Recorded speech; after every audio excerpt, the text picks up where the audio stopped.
Bonjour à tous, c'est une joie pour moi de vous retrouver encore aujourd'hui pour un moment au part autour de la parole de Dieu pour une nouvelle capsule.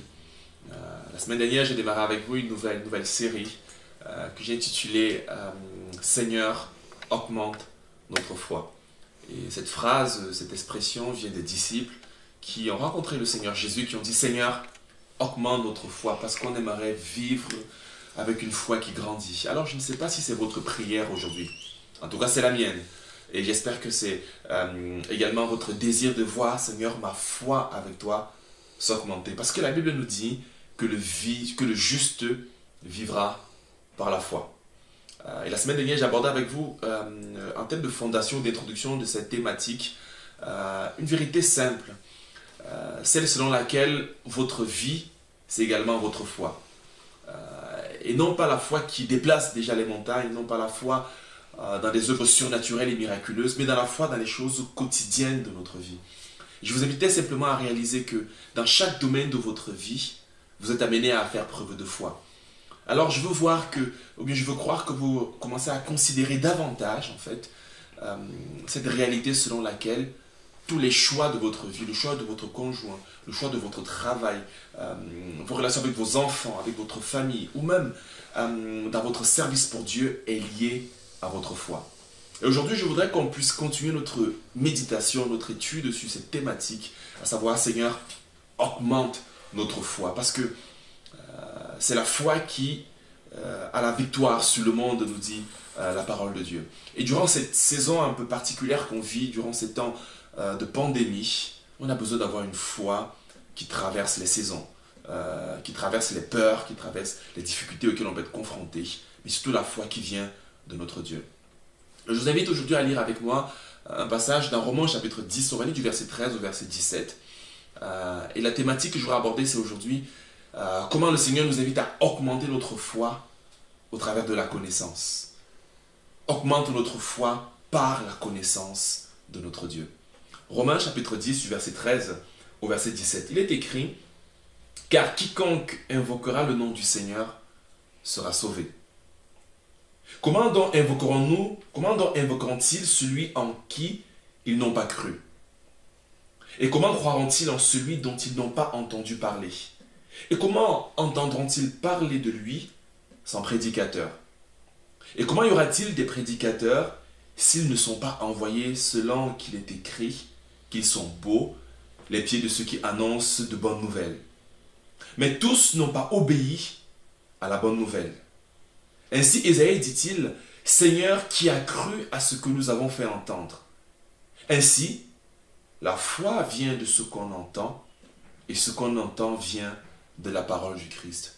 Amen. Je trouve que dans chaque verset de ce texte que nous venons de lire, on fait allusion à la foi. À la foi pour que les gens croient en Dieu.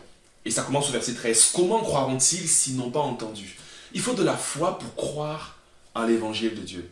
Et comment invoqueront-ils celui en qui ils n'ont pas cru? Il faut de la foi pour invoquer Dieu, à savoir la foi dans la prière. Comment croiront-ils en celui qu'ils n'ont pas entendu? Il faudrait qu'ils entendent un message et qu'ils croient que ce message vaut de la peine pour qu'ils puissent l'expérimenter et croire en ce message-là.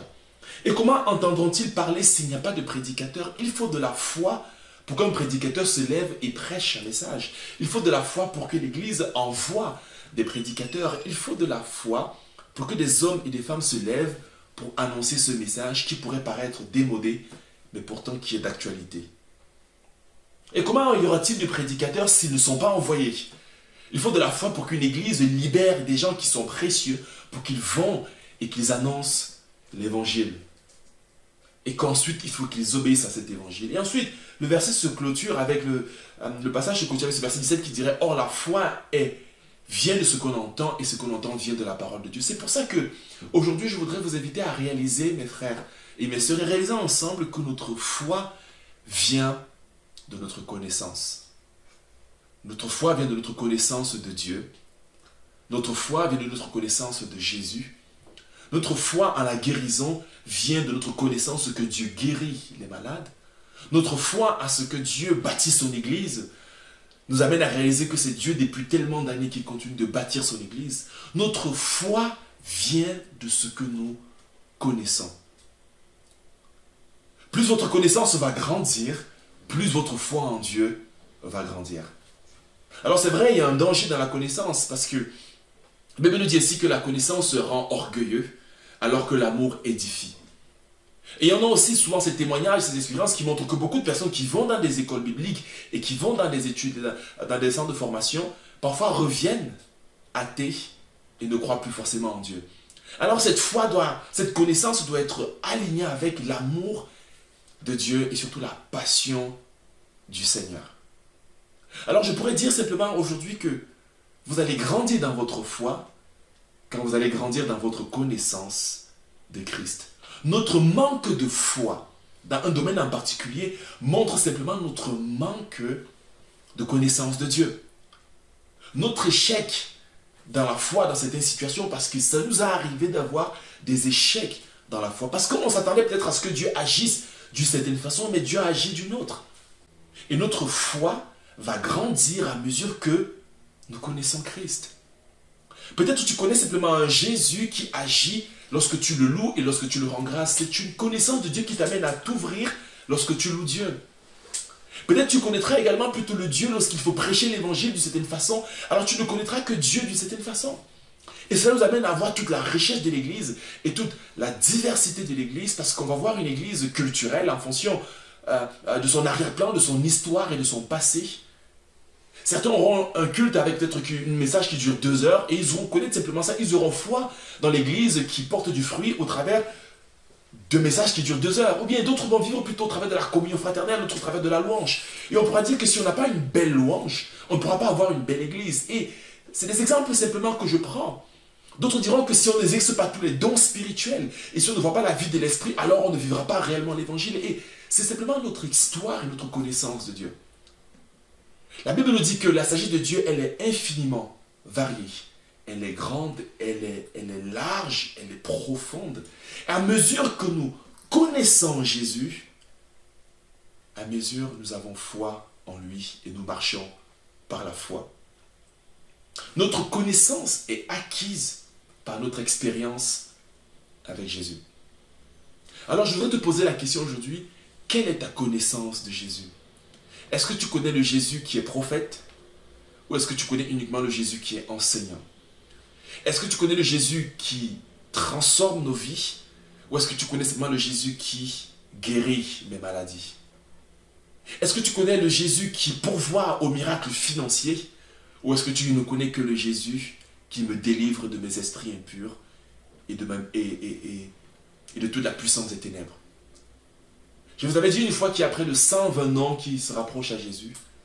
À mesure que nous connaissons Jésus dans chacune de ces dimensions-là, à mesure notre foi s'agrandit. Alors lorsque les disciples ont dit « Seigneur, augmente notre foi », en d'autres mots, Jésus est en train de leur dire « Écoutez, apprenez à mieux me connaître ». Et non pas une connaissance théorique, mais une connaissance intime. Apprenez certes à être des intimes de Jésus, c'est vrai, mais des intimes qui ont une véritable histoire avec Jésus. Recherchez toutes les promesses de Dieu et toutes les promesses que vous voyez de Dieu dans la Bible, et ainsi votre foi grandira. Et je veux croire que durant cette saison assez particulière que nous vivons, cette saison de Covid, cette saison parfois dans notre couple, cette saison dans notre travail, dans nos familles, cette saison d'être sur le marché de l'emploi, vous allez connaître Jésus d'une manière nouvelle. Alors je vous invite simplement à prier et à réaliser que Jésus veut se révéler à vous dans tous les domaines de votre vie. Alors votre foi augmentera. Et on pourra tous dire ensemble, Seigneur, merci parce que tu as répondu à ma prière, tu as augmenté ma foi. Alors mes frères et mes sœurs et mes amis, que le Seigneur vous bénisse et par-dessus tout, qu'il vous donne le privilège de le connaître d'une manière nouvelle, afin de vivre votre foi d'une manière riche et dynamique. Que le Seigneur vous bénisse et à très bientôt pour un nouvel épisode de Sa Parole et Moi.